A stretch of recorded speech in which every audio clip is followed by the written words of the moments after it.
My name is Harper. I'm 27 years old, and I'm telling you this myself because it took me a long time to understand one simple thing. When a family decides you're useful, they call it love. When a family decides you're inconvenient, they call it truth. Either way, you're the one left holding the consequences. The night everything cracked open began with a dinner I never asked for. It was a Sunday. The kind of Sunday where people dress a little nicer, speak a little softer, and pretend they don't carry grudges the way some folks carry spare keys. My parents' house was full. 30-something relatives, chairs pulled from closets and neighbors, tables pushed together until it looked like a banquet. It should have felt warm. Instead, it felt staged, like a room designed to prove something. When I walked in, the conversations didn't stop dramatically like in a movie. That would have been almost kinder. They just dipped, the way a song dips when the radio signal stutters, and then they resumed without me. A few people looked up. A few nodded. No one hugged me. No one said, "Honey, you made it." No one even offered that polite, harmless question, "How's work?" I stood there with my purse strap in my hand, waiting for someone to claim me as their own. And I realized nobody was going to. I found an empty chair at the far end of the long table. The seat felt like it had been left open by accident, not invitation. I sat down quietly. I didn't want to make a scene. I didn't want to give anyone an excuse to say later that I was the problem. Plates were passing. People were laughing at stories that had nothing to do with me.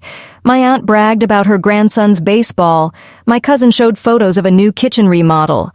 Somebody talked about interest rates like it was casual conversation. That part, people chatting about money while I sat there unnoticed, would feel cruelly ironic later. I watched the way my mother floated through the room. Her name is Diane. If you've ever known a woman who can charm a church committee and terrify her own children in the same afternoon, you know the type. She has a smile that looks soft until you're the one on the receiving end of her disappointment. She's worked in lending for a long time, and she carries herself like someone who believes she can spot weakness the way others spot stains. That night, she didn't come to my end of the table. She didn't ask if I'd eaten.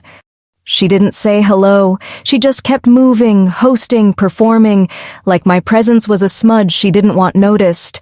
Then, without warning, she stood up. Not a toast, not a welcome. She stood up with purpose, her face set in that tight expression I recognized from childhood, the one she wore when she'd already decided you were guilty and was now choosing the punishment. She walked to the wall where the family photos hung. You know the wall I mean. Every family has one. Smiling faces in frames, holidays, graduations, vacations, proof that you belong to something, proof that your place is permanent.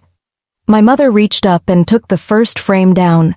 It was a picture of me and my sister from years ago, both of us in matching outfits, forced smiles, my mother's hand just out of frame like a director guiding the shot. She pulled it off the hook and didn't even look at it. She turned and dropped it straight into the trash can beside the table. At first, I thought I was confused, like maybe she was clearing space for a new photo, maybe the frame was broken. Then she took another one down, and another, every photo with me in it. Glass clinked, hooks scraped, the whole room went quiet, not out of respect, but out of fear. It's a special kind of silence, one where people are listening closely to decide whether they should pretend they didn't see what they saw. My mother didn't shout at first. She didn't have to. She spoke with the confidence of someone who knew nobody would challenge her.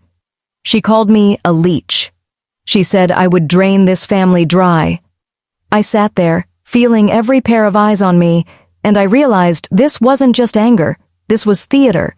She was staging my disgrace in front of an audience so nobody would feel safe defending me. Then my father joined in. My father's name is Gerald. He co-owns a small HVAC business, the kind that puts on a brave face even when the books are tight. He has always believed raising children is an investment that should pay him back in loyalty and obedience. He looked right at me and demanded I pay them back for everything they ever spent raising me, every dollar. The room didn't gasp. Nobody stood up and said, "That's your daughter." They just sat, holding their forks, letting it happen. My sister, Mallory, pushed her chair back and gestured toward the door. Her expression wasn't shocked. It was controlled, almost practiced, like she'd been rehearsing what she'd do if this day ever came. "Let's go," she said, as if I were a disruption and not a human being. I didn't cry, I didn't argue, I didn't beg.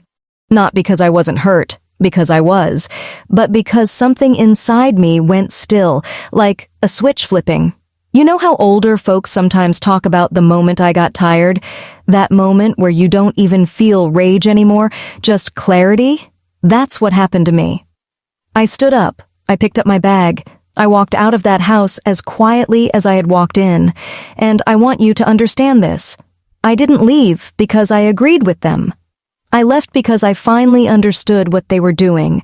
They weren't just rejecting me. They were trying to make me ashamed enough to stay quiet. Because that dinner wasn't the beginning of my story. It was the moment my family's private crime started to look like what it truly was. For months before that dinner, I'd seen signs that something was wrong. Mail that didn't make sense. Notifications about my credit score dropping for no clear reason. Messages I ignored because life was busy, because work was demanding, because I told myself it had to be a mistake. That night, after the trash can swallowed the last photo of my face, I stopped believing in mistakes. I went home to my apartment. My hands were shaking, not from heartbreak alone, but from the weight of confirmation. I opened my laptop. I didn't scroll social media. I didn't call a friend to cry. I opened a blank document and typed one sentence like a prayer I didn't want to pray. This is not about feelings. This is about my name. Then I pulled my credit reports, and when I saw the accounts I didn't open, the loans I didn't request, and the address that kept showing up, my parents' address, I felt the ground shift beneath me. That dinner wasn't them being dramatic. It was them realizing I might finally see what they'd been doing, and once I saw it, I couldn't unsee it. I sat there in my kitchen with my laptop open and my coffee going cold, staring at the credit reports like they were written in a language I should have learned years ago.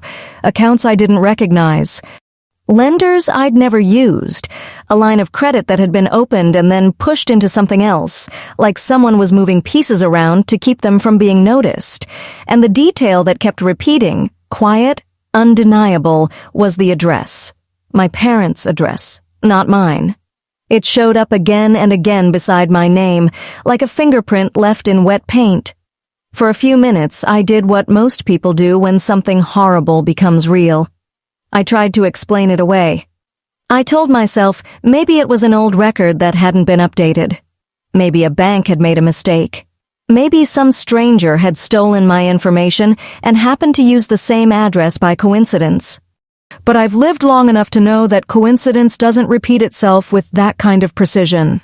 I opened a notebook and started writing things down, not because I'm naturally organized, but because fear makes me methodical.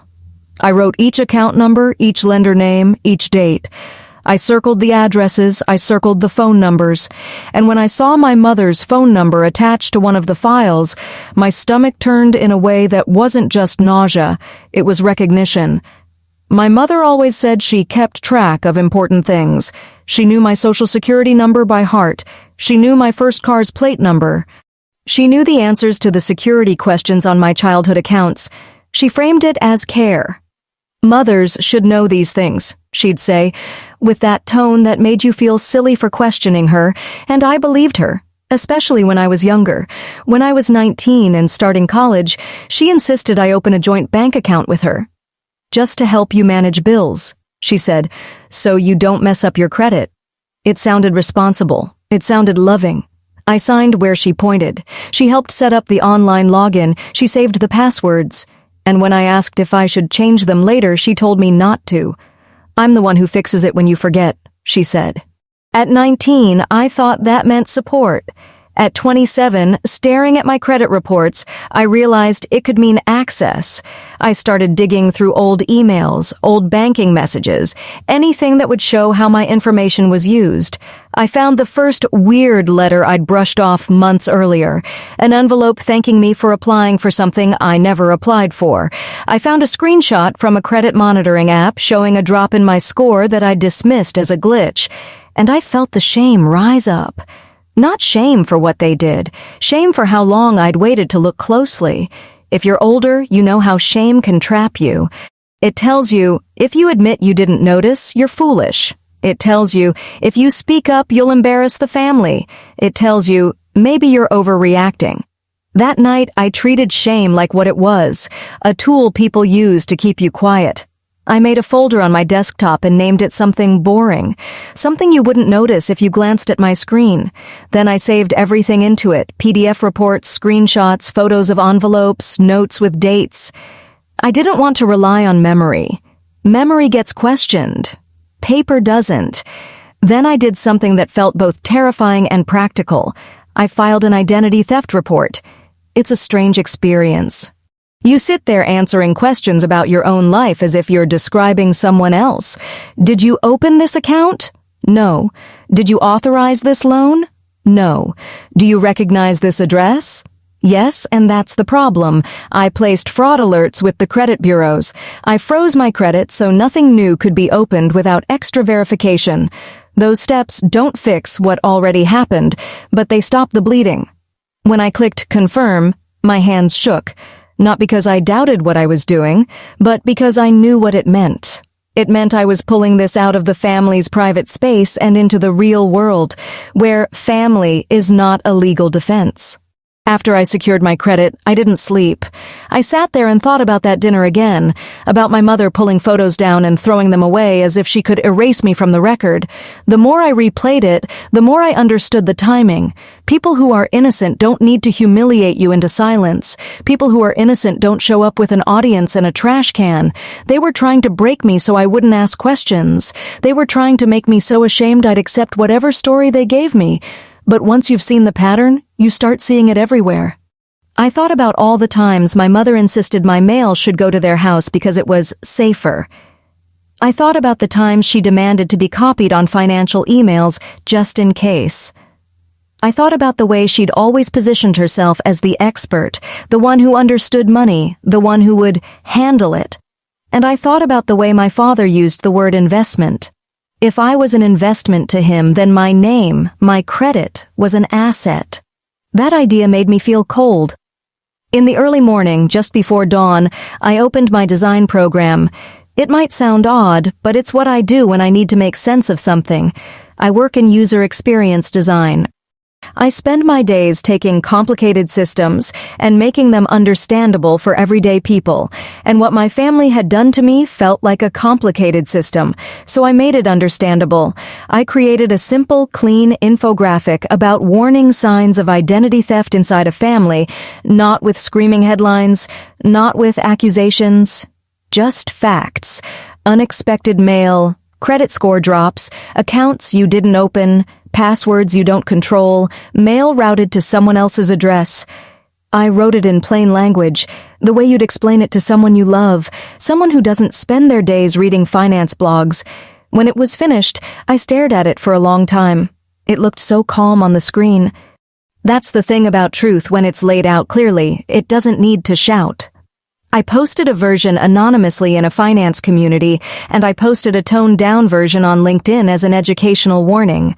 No names, no accusations, nothing a person could point at and say, that's about me. But the people who needed to recognize it would. After I hit post, I expected to feel panic. Instead, I felt something steadier than panic. I felt like I had finally taken a breath after years of holding it. That morning, my phone started buzzing nonstop.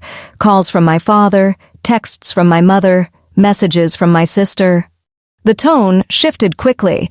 Anger, then pleading, then let's talk calmly, then threats disguised as concern. I didn't answer. I took screenshots.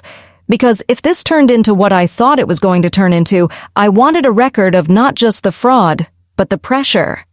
And then, in the middle of the noise, a private message came through online from someone who recognized my writing style and the details. The message was short. Harper, is this you? The name attached to it made my chest tighten. Janine? My mother's sister? My aunt. And in that moment, I understood something that changed the shape of the story. If Janine recognized it, it meant I wasn't the only one. It meant my mother's pattern had touched more than my life. And once more than one person is involved, it's no longer a secret. It's a system. Janine and I talked on the phone that same day.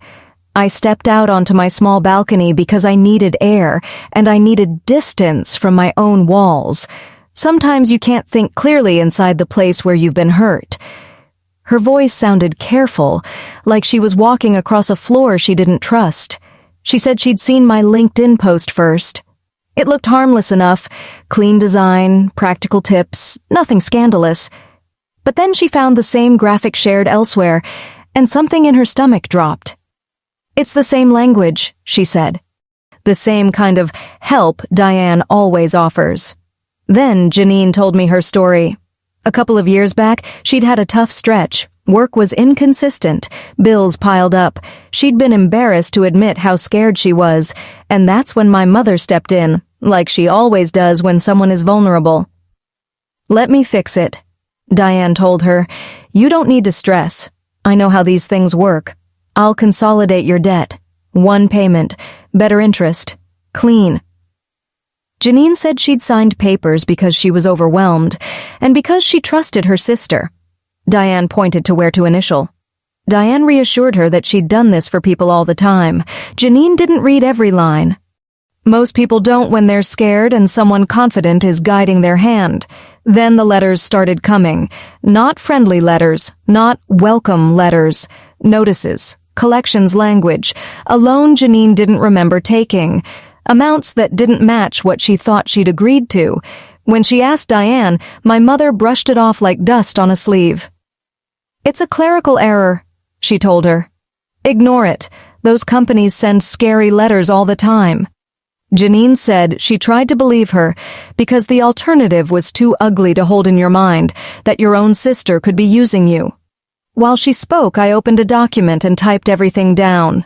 Dates, bank names, phrases Diane used. I typed it like I was taking notes in a meeting, because that's what this had become. Not family gossip, not messy feelings. Evidence. Janine paused at one point and asked quietly, "Harper, did she do it to you too?" I told her the truth. I told her I'd found accounts in my name that I didn't open, tied to my parents' address. I told her I saw my mother's phone number on files attached to my identity. I told her I'd filed an identity theft report and frozen my credit. There was a long silence on the line. Then Janine exhaled like she'd been holding her breath for years. We agreed on a plan. She would scan and email every document she could find, loan statements, letters, emails, anything that showed Diane instructing her to ignore warnings. I would keep documenting what I had and keep moving through the official steps, even if the family tried to scare me out of it. After we hung up, I looked at my phone and saw the calls still coming in. My father, my mother, my sister. I turned my ringer off and started saving everything. It felt cold to treat your family like a case file, but it felt colder to realize they had been treating me like a financial resource for years. The next day, messages started appearing under my infographic posts. People shared stories that made my heart ache. A man whose adult son had opened store cards in his name. A woman whose sister had borrowed her identity to get a car loan. A grandmother whose caregiver had rerouted her mail. I kept reading, and I kept noticing the same thread. Most people didn't speak up until the damage became impossible to ignore. They stayed quiet because of embarrassment, because of love, because of the fear of looking foolish. And then one day the math caught up, and the shame didn't protect them anymore. It was overwhelming. It also gave me clarity. This wasn't rare. It was just rarely named. Around midday, my sister texted. She didn't start with kindness. She started with control. "Can you meet me for coffee? We need to talk like adults." Then, a few minutes later, "It's about mom and money. Please." That second message was the first honest sentence she'd written since the dinner. I said yes. We met at a cafe near downtown, the kind of place with soft music and expensive drinks and people working quietly on laptops. My sister sat in the corner like she was hiding, even though she'd chosen the location. She looked tired, her eyes slightly puffy, her jaw clenched like she'd been grinding her teeth at night. She started by saying she was sorry about how it went. Not sorry for what she did, not sorry for pushing me out. Sorry it got messy. She blamed stress, like stress makes a mother throw away her daughter's face. I listened. Then I pulled out my folder and slid it across the table. I watched her expression change as she read. There was a moment, brief, but unmistakable, when she stopped being my mother's defender and became a person staring at evidence she could no longer soften. The address, the accounts, the dates, the repeated appearance of my parents' home. Mallory tried to argue at first. She said Mom was helping. She said Mom understood lending and knew how to structure things. She used the same words my mother used, which told me Diane's script had been planted deep in her. So I asked my sister one question, calmly, without raising my voice. When does help involve signing my name without asking? My sister went quiet. Then she admitted something, almost unwillingly. There had been times Mom handled paperwork for her too. Times when my sister was too busy, too tired, too trusting. She said Mom would say, "Just initial here," and she would. She didn't read every line. She didn't question it. She believed what she wanted to believe, that Mom would never hurt her. I asked for details, bank names, approximate amounts. She gave them, and what she described sounded familiar in a way that made my skin prickle. The same lenders Janine mentioned. The same kind of consolidation language. The same, "Don't worry, I'll fix it" style. Then I mentioned Grandma Marion. Mallory's face tightened. She said Mom had taken control when Grandma sold her house and moved into a living community. Diane handled meetings, documents, and phone calls. She told everyone the proceeds were being managed, that fees and taxes ate up most of it. Mallory admitted it never sat right with her, but every time she asked questions, Mom snapped at her for being ungrateful. Right there, I began building a timeline in my head. College years, joint account access, Janine's hardship, consolidated debt, help. Grandma's house sale, large proceeds managed. Dad's business, upgrades, new truck, a better image. It didn't prove everything, but it painted a picture, one with repeating shapes. We were still sitting there when my phone buzzed with a text from an unknown number. It was a blurry photo of my father standing next to a newer company truck, smiling like he'd won something. Underneath was a caption that made my stomach drop. "Funny how fast that upgrade showed up after Grandma sold the house, huh?" I showed it to my sister. She stared at it too long. The denial was leaving her face in real time. And that was the moment I knew this wasn't going to stay a family matter, no matter how much they demanded it. Because it wasn't just my credit. It wasn't just Janine's paperwork. It wasn't just Grandma's money. It was the pattern of control. One person positioning themselves as the fixer so nobody looked too closely. That night, I emailed an attorney who specialized in consumer rights and financial abuse. I sent my timeline. I sent the documents. I sent Janine's scans. I kept it factual, plain, and careful. Then I sat back and waited for the response that would change everything. Deep down, I already knew what would happen next. My mother wouldn't apologize. She would escalate. The lawyer replied sooner than I expected. Not with drama, not with a big promise, but with a calm email that felt like someone finally placing a steady hand on the table.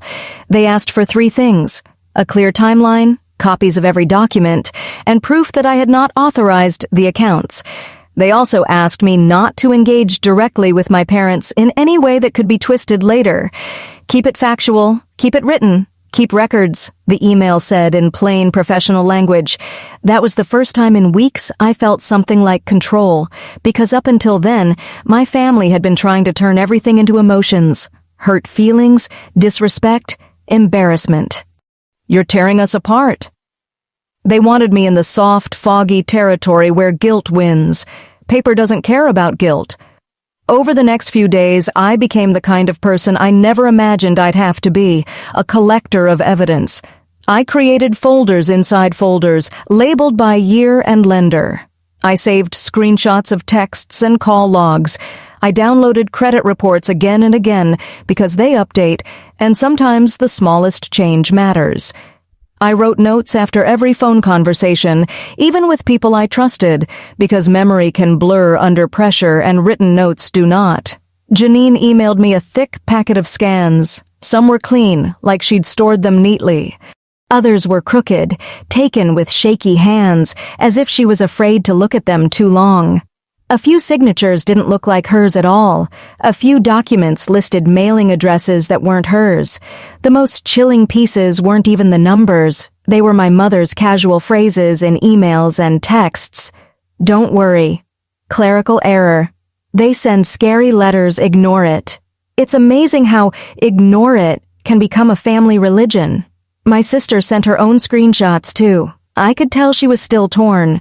Her messages had the tone of someone trying to do the right thing without admitting how long she'd been complicit. She didn't say, Mom forged things. She said, Mom handled things. She didn't say, Dad benefited. She said, Dad didn't ask questions. Those softer words didn't change the facts. They just showed me where my sister's heart was still trying to hide. Then, one morning, my office receptionist messaged me. There's someone here to see you, she wrote. She says she's your mother. I froze in my chair. For a second, I couldn't move. My first thought was that she'd come to cause a scene, because that's what people do when they're losing control and they want to make you look unstable. My second thought was worse. She'd come because she believed she still had the right to enter my life whenever she wanted. I stood up and walked to the lobby as calmly as I could manage. My legs felt steady, but my chest felt tight, like I was walking toward a storm. There she was. Diane sat upright in a chair near the front desk, as if she belonged there. She was dressed like she was going to a professional meeting. Blazer, neat hair, makeup done just enough to look respectable. She held a leather folder on her lap like she was prepared to present documents. She looked up when she saw me and smiled. That smile used to confuse me when I was younger. It looked kind to strangers. It looked warm to anyone who didn't live with her, but I knew what it was. The public mask. The version of herself she used to make people doubt your reality. Harper, she said, standing. Her voice was calm and pleasant. Can we talk? I looked around. The receptionist was nearby. A few co-workers were passing through. And there were cameras, small, quiet things in the corners. I have never been so grateful for cameras in my life. We can talk here, I said. In the lobby. My mother's smile tightened, just a hair. She didn't like that. Privacy is where she rewrites the story. Privacy is where she can say later, you agreed, and you can't prove otherwise. She sat anyway. At first, she spoke softly. I'm sorry about the dinner, she said. It got emotional. People were upset. You know your father, you know how he gets. It was an apology with escape routes built in. Not I hurt you. Not I was wrong.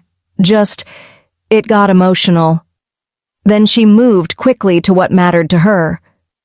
I saw something online, she said, a graphic about families and identity theft. People are sharing it. I need to know what you're saying. There it was. Not, are you okay? Not, what happened? Not even, how can I fix what I did to you? Her concern was reputation. Her concern was exposure. I kept my voice level. I posted an educational piece, I said. No names, no details. And I filed an identity theft report. The words hit her like a slap. The mask slipped for a heartbeat, and I saw anger underneath. Hot, quick, offended. You did what? She said, too sharply for a lobby. Then she caught herself and lowered her voice, leaning forward like we were conspirators. Harper, you don't understand what you're doing. You can ruin lives with this. I stared at her and thought, yes, that's the point. Ruined lives are what she's been leaving behind her. Mine, Janine's, Grandma's. I understand exactly what I'm doing, I said. I'm protecting my identity. Her eyes hardened. I was helping you, she insisted. I've been helping you your whole life. You would have wrecked your credit without me. That was the moment the conversation turned, because she wasn't denying it. She wasn't saying, I didn't open those accounts. She wasn't saying, this is a mistake. She was claiming ownership of my life, as if it entitled her to use my name. You don't help someone by signing their name, I said. She leaned back as if I'd insulted her. Families do things for each other, she said. That's how it works. I know people. I know how lending works. You're making this into something it isn't. I reached into my bag and pulled out one page, a summary I'd prepared, nothing dramatic, just dates, lenders, addresses. I slid it across to her. She didn't pick it up right away. She just stared at it, jaw tight. Then she looked at me and asked, "Do you really want to do this? Do you really want to drag your family through the mud?" "Mom," I said, and my voice surprised me with how steady it sounded. "This isn't mud, this is paperwork." Her face tightened again. Then she changed tactics like she always does when one approach fails. Her voice softened. Her eyes looked watery like she could cry on command. "I'm your mother," she said. "We handle things inside the family. We don't call outsiders. We don't make this public." There it was, the family rule. Protect the image. Protect the authority. Pay the price quietly. Then she offered me a deal. "I can fix your credit," she said. "I can make calls. I can straighten it out. But you need to stop. Take down whatever you posted. Tell whoever you talked to that it was a misunderstanding." I felt something in me rise up. Not rage, not grief, but a clean line of self-respect I hadn't had when I was younger. "No," I said. Her eyes flashed. "No? No," I repeated. "You don't get to fix what you did by controlling me again." For a moment, she looked like she might lose her temper in the lobby. Then she stood abruptly, the leather folder bumping her knee, and she leaned in close enough that her voice became a private threat. "You're making a mistake," she said. "When this turns on you, don't come crying to me." Then she walked out, heels clicking, chin high, like she could still outwalk the truth. I stood there for a moment after she left, feeling my heart pounding. My boss, Trevor, had seen enough to know something serious was happening. He asked quietly if I needed support, and when I told him there might be legal contact or harassment, he offered to involve company counsel. That simple belief, someone treating my problem as real, felt like a lifeline. That evening I went home and updated my lawyer. I wrote down every word my mother said. I saved camera timestamps from the lobby. I filed it away like another brick in a wall. Because I knew what was coming next. My mother had tried shame. She'd tried charm. She'd tried fear. Now she would try consequences. And this time, for once, the consequences would not be mine alone to carry. After my mother showed up at my workplace, the air around my life changed. It's hard to explain unless you've lived through a situation where you realize someone close to you is willing to cross lines you thought were sacred. I didn't feel safe in the ordinary sense anymore, not because I thought she would physically harm me, but because I understood she would keep pushing until she got the outcome she wanted. Diane didn't see boundaries as real. She saw them as obstacles. That night, I sent my attorney a detailed write-up of the encounter. I included the time, the location, the exact phrases she used, and the way she tried to bargain. "I can fix your credit, but you need to stop." My lawyer replied with a simple message that felt like a lighthouse. "Good job not engaging. Keep documenting. Do not meet privately." So that's what I did. The next few weeks were a slow march of paperwork and phone calls. It wasn't dramatic the way people imagine legal trouble. It was more like a steady drumbeat, a form, a confirmation, a follow-up, another email, a request for more documentation.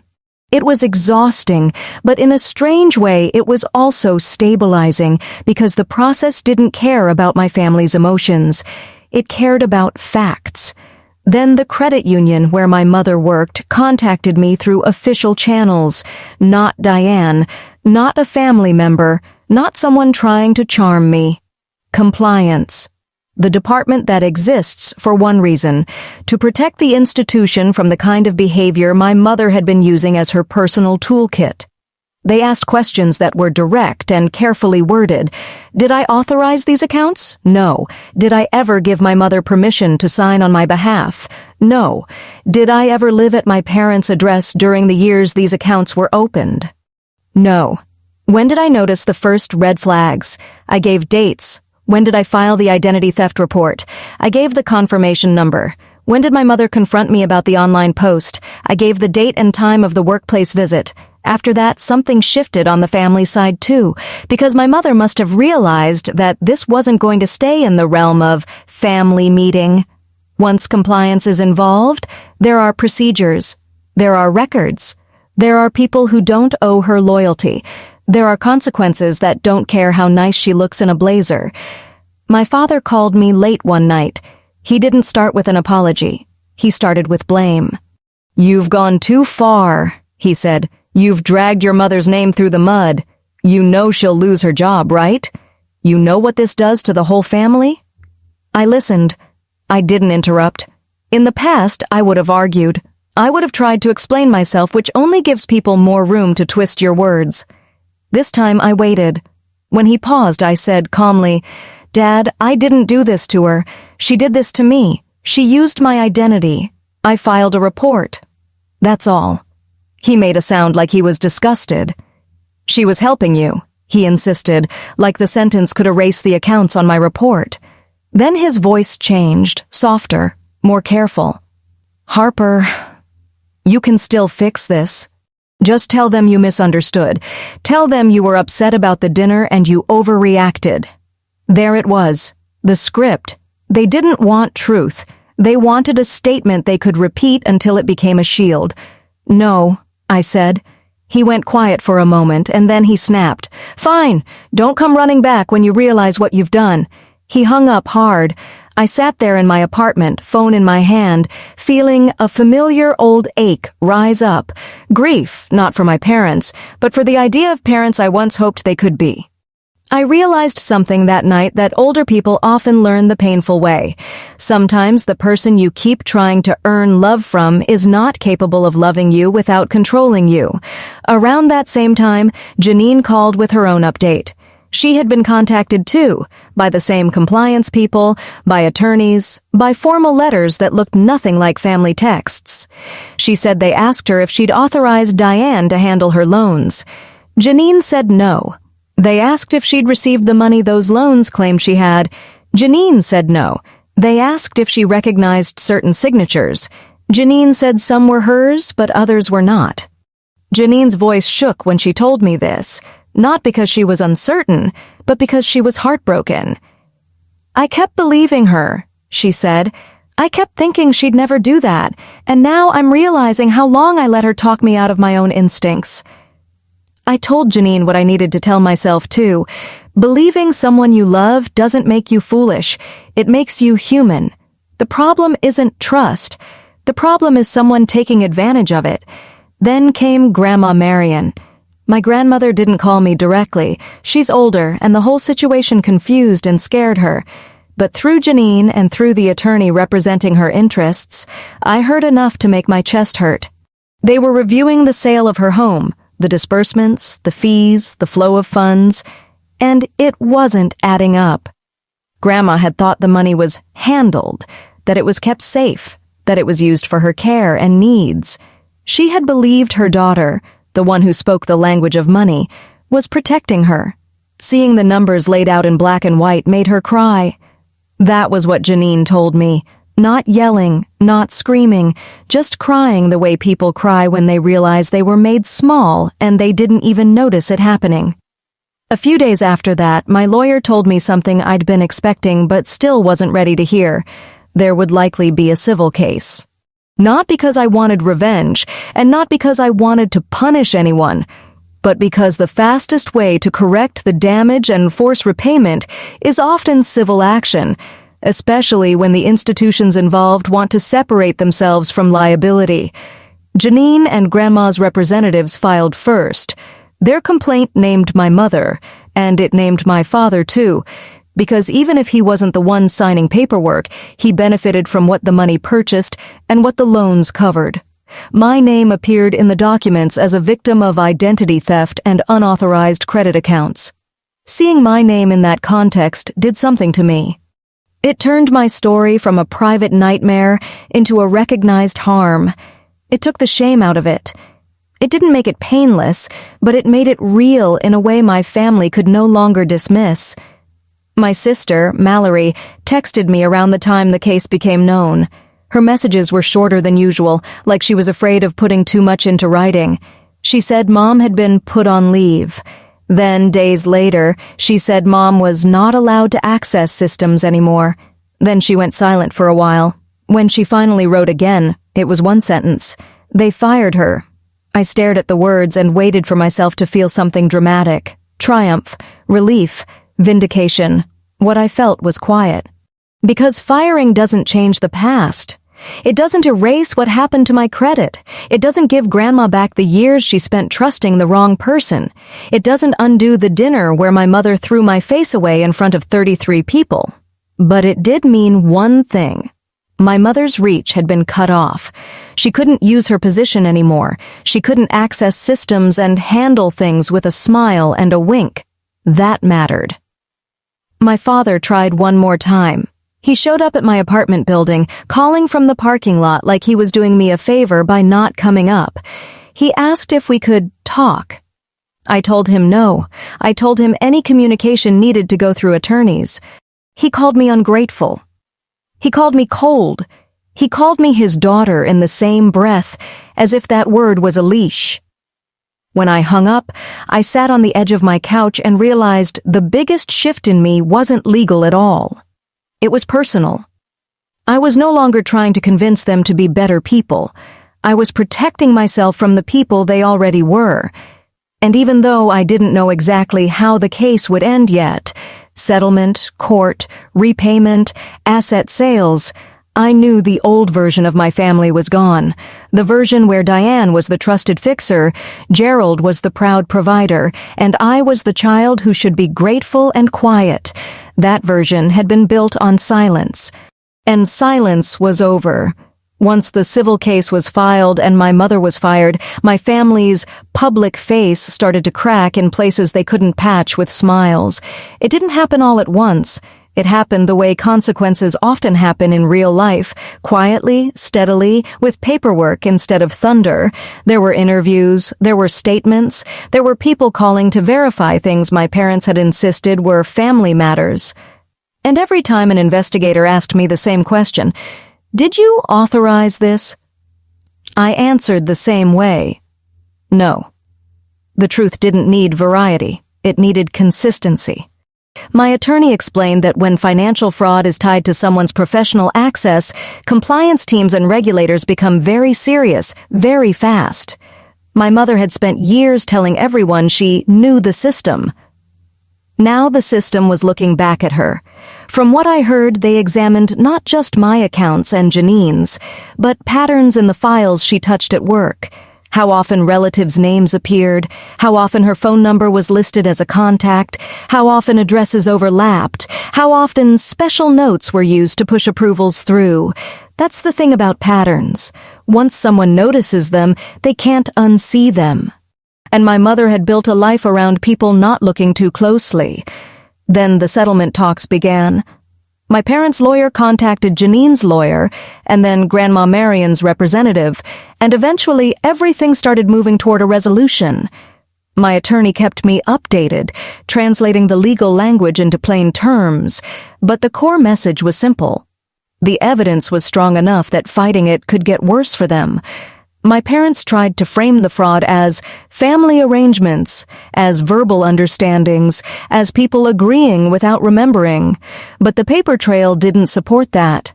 There were signatures that didn't match. There were accounts opened without proper authorization.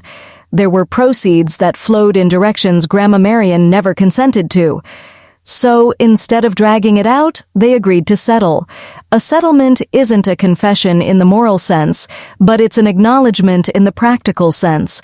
They paid to make the problem go away, and they did it because they knew a public trial would invite more scrutiny.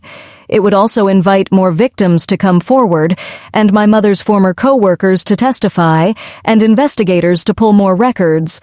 The deeper the light goes, the uglier it gets. The terms weren't glamorous. There were no dramatic courtroom speeches. The settlement focused on undoing harm and preventing further harm.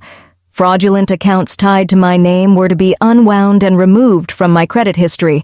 Janine's loans were to be corrected and restructured so she was not held responsible for debt she didn't authorize. Grandma Marion was to receive repayment for money that had been diverted, along with compensation for damages.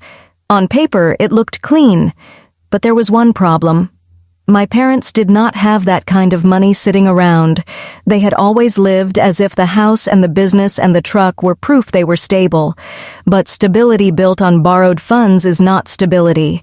It's a performance that eventually demands payment. When their attorney told them what they owed, reality stepped into the room and closed the door behind it. They started selling things. First the house, not because they wanted to downsize, not because they found a cute little place closer to family. They sold the house because they needed cash. The same house with the photo wall where my mother had thrown my face into a trash can. Gone. Someone else's family would live there now. Someone else would hang photos on those walls. Then the truck my father loved showing off, the company truck he'd posed beside like it proved his worth, went too. My uncle later told me my dad stood in the driveway staring at it after it was taken, silent, jaw clenched, like he was watching his own image being towed away. Then parts of the business changed hands. My father had always talked about his company like it was an extension of his identity. He called it my work, my legacy, my sweat. But when money gets tight and legal obligations are due, legacy becomes an asset like any other. He had to sell a stake to keep the doors open. A partner came in, not the friendly kind of partner, but the kind who has conditions, oversight, and control. From what I heard, my father hated it. He hated answering questions. He hated showing receipts. He hated being treated the way he'd treated everyone else for years, like he had to prove himself. My mother, meanwhile, tried to find work, but her field wasn't just a job. It was a licensed profession built on trust, and trust doesn't return quickly after an internal investigation. She could apply elsewhere, but the answers on employment forms don't get softer because you wish they would. The family fallout was messy in a quieter way. Some relatives blamed me. They said I should have handled it privately. They said I should have forgiven and moved on. Those are easy things to say when you're not the one whose name was used like a credit card, but then the fear spread. I heard that certain cousins started checking their own credit reports. A few older relatives quietly asked their spouses, "Have you seen any letters?" People who'd criticized me began to act cautious because once the story is real, it stops being Harper's drama and starts becoming, what if it happened to me? That's how denial breaks, not from morality, but from self-preservation. My sister was caught in the middle of all of it. Mallory tried to talk to me more. Sometimes her messages were awkward, like she didn't know who she was allowed to be now that Mom wasn't in control. Sometimes she'd slip into defending Mom, then stop herself. She told me Dad was furious and said I'd ruined everything. She told me Mom cried and said I was punishing her. She told me she didn't know where she belonged anymore. I didn't know how to comfort her without betraying myself, so I did the only honest thing. I told her, you don't have to choose between loving people and naming what they did, but you cannot ask me to pretend it didn't happen. One night my father called again. His voice sounded rough, like he'd been swallowing anger for hours. He said the family was broke. He said Mom might never work in her field again. He said everyone was whispering. He said I'd destroyed them. I listened. Then I said calmly, "Dad, I didn't destroy you. I stopped covering for what you did." He went quiet. Then he said something that would have sounded almost childlike if it hadn't been so dangerous. "I never thought it would go this far." And I said, "It went this far the first time she signed someone else's name. You just didn't think anyone would call it what it was." After that call, I sat on my couch in the dark, feeling the strange heaviness of having been right. Not the smug kind of right. The sad kind, the kind that makes you wish you could have been wrong so your family could have been safer than they were. But being wrong wouldn't have protected me. Being wrong would have kept the door open for them to do it again. What changed in me during that period wasn't just that I had legal support or cleaned up credit reports. What changed was the belief that I owed them silence in exchange for being born. I didn't, and by the time the settlement was finalized and the assets were sold, I could feel the final stage approaching, the point where my parents would have to live inside the reality they created, without the cushion of the story they used to tell. After the settlement was finalized, life didn't suddenly become peaceful. It became clearer. And there's a difference. Peace suggests everything has been fixed. Clarity means you can finally see what's true, even if it still hurts. My parents moved into a rental on the edge of town. Nothing fancy, nothing they could brag about at gatherings. A cousin told me the place had thin walls and a small yard, the kind of home you live in when you're rebuilding or when you've been forced to live smaller. My father hated it. He hated the idea that people might picture him there instead of in the big house. My mother hated it too, but for a different reason. Diane had always treated how it looks like the main thing that mattered, and now it didn't look good. For a while, she tried to act like she was the victim. She told anyone who would listen that she'd been betrayed by her own daughter. She said she had only tried to help. She said she'd been misunderstood, and because she'd spent years building a reputation as the competent, respectable woman who fixes things, some people believed her at first. But stories like that don't hold up well against silence. When the people who supported her began asking careful questions about the job, about why she was fired, about why money was being repaid to relatives, my mother couldn't charm her way through. She started avoiding certain gatherings. People stopped inviting her to committees. Folks at church smiled politely but didn't linger. It wasn't dramatic. It was social gravity. My father kept working, but his pride took a hit that I don't think he ever recovered from. The business wasn't fully his anymore. He had a partner now, one who required oversight and accountability. My father had always acted like accountability was something other people needed. Now it was something he had to live with. And then there was my sister. Mallory transferred school districts. She said it was for a fresh start, but we both knew it was because whispers travel in workplaces, especially ones built on trust.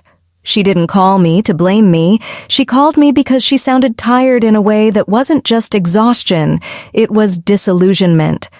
"I don't know who Mom is anymore," she said one night.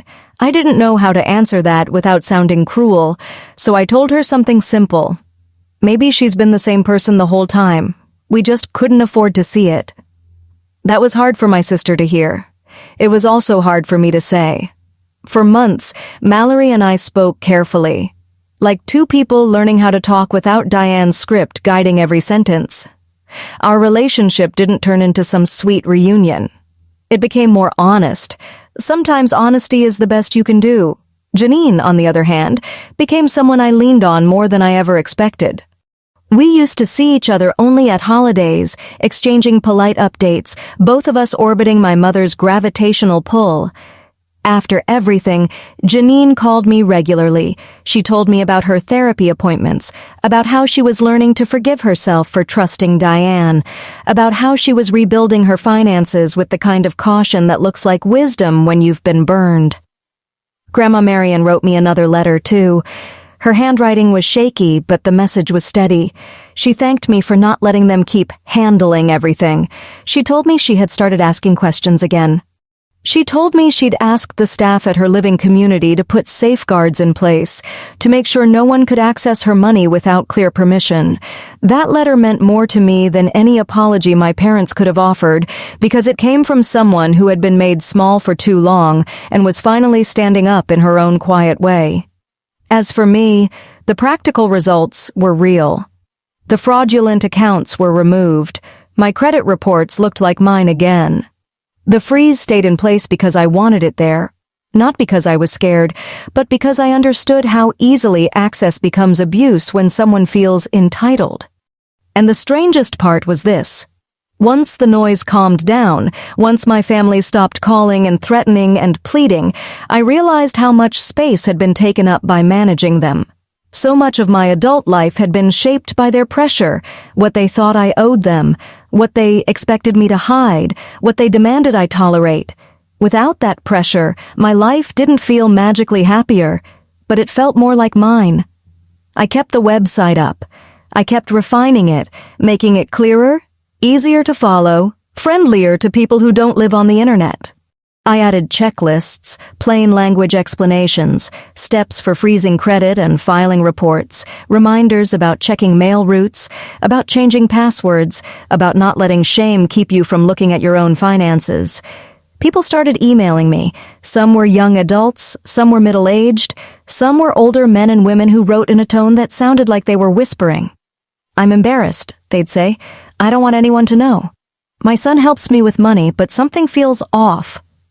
My sister keeps telling me to sign things without reading. Is that normal?" I answered what I could, and when I couldn't, I directed them to official resources. I learned quickly that a lot of people aren't looking for drama, they're looking for permission. Permission to verify, permission to question, permission to protect themselves without apologizing. And that's the lesson I keep coming back to, the one I didn't learn in a gentle way. You can love your family and still require proof. You can care about someone and still refuse to hand them your identity. You can forgive if you ever choose to and still keep the locks on the doors. My parents wanted this story to end at that dinner. They wanted humiliation to do what it's always done in our family, silence the person who sees too much. They believed that if they made me feel like an outsider, I'd stop acting like I had rights. But here's the truth, and it's not a dramatic one. It's simple. They didn't lose everything because I spoke up. They lost everything because they built their lives on using other people's names and money, and they assumed nobody would ever force the math to add up. I don't know if my mother has ever fully admitted what she did. I don't know if my father will ever accept his own role in benefiting from it. People like them don't like mirrors. They prefer stories where they're the hero and everyone else is ungrateful. What I do know is this: I am no longer living inside their story. I'm living inside mine. Thank you for staying with me until the end. I wish you good health, calm days, and relationships that feel safe. Not just on the surface, but in the quiet parts too.